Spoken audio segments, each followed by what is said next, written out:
Hey everyone, it's Dr. Devesh here. I'm here with my buddy Ansel. Hello. And this is our first try at a new series that we're starting here in the community. It's called One Take with Dr. Devesh. I'm excited to just bring you content from our neighbors here in San Diego. Everyday people, we're just trying to get by, live in this beautiful, wonderful city of ours.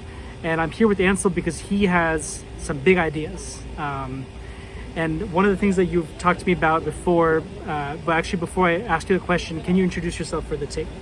Sure. Yeah, my name's Ansel. We moved here last year from Seattle, me and my wife and my son. He's 7 years old. We know Devesh from Seattle, and we really love San Diego. I used to work for this guy, Bernie Sanders. I've had a career in politics and in journalism. All right, Ansel. So one of the phrases you've talked to me before is this idea of what's called voice insecurity. Can you tell us what that is?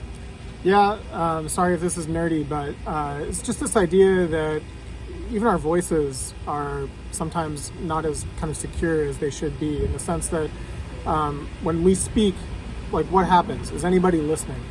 We're familiar with this idea of insecurity because maybe you walk down the street and something dangerous is happening, but if nobody hears your voice when you speak, that's also a form of insecurity. So that's really what it is. I love that. And you've also talked to me, Ansel, and I know you bring such an extensive background in politics and organizing. You talked to me about this concept of citizens' assemblies and how they might actually help us address this voice insecurity. What are those and how do they work? Yeah, good question. Again, nerdy question.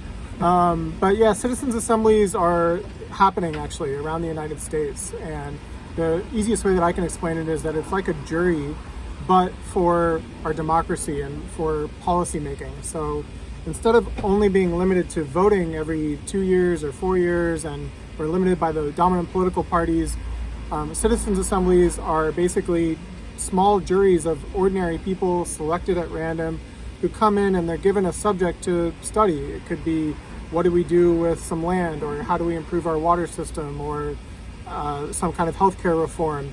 And random people meet each other, study it. Partisanship kind of goes out the window because you've just got a problem in front of you, and it's not really helpful to talk about whether you're a conservative or a liberal. You just need to figure out how to solve the problem. And so I've been a part of a couple of these in Colorado and in Oregon, and really powerful experiences, and hoping to see more of them. Well, that's wonderful, Ansel. And I think this is really a time in our politics where we need to think about big ideas. We need to break out of the box of partisanship, as Ansel spoke to, and really think about what brings us together. And as we were talking about earlier today, what brings us out of isolation. So many of us, we get stuck going from work to home to kids on our devices, and we start losing touch with each other. Yeah. And citizens' assemblies seem to be a way to maybe bring us back together a little bit. It could be one piece of the puzzle. All right, well, that's it. All we got for you today. This is One Take with Dr. Devesh and my wonderful guest here, Ansel Herz. Thank you, Ansel. Thanks, Devesh.